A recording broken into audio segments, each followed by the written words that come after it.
السلام عليكم ورحمة الله وبركاته. حبايبي سنة ستة، النهاردة جاي أكلمكم عن درجة الحرارة. إزاي إن الحرارة بتنتقل من الجسم الأعلى في درجة الحرارة إلى الجسم الأقل في درجة الحرارة.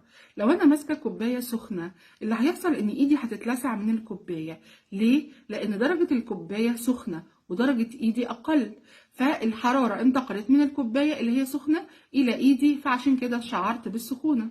طيب لو أنا مسكت قطعة من التلج في ايدي، ايه اللي هيحصل؟ ان انا هحس ان ايدي حست بالتلج. ليه؟ لان انا ايدي درجة حرارتها اعلى والتلج اقل، فالحرارة انتقلت من ايدي الى التلج، هحس بذوبان التلج في ايدي، في نفس الوقت هحس ان ايدي حست ببرودة التلج لان الحرارة انتقلت من ايدي.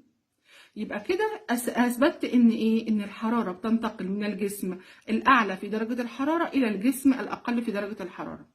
في كمان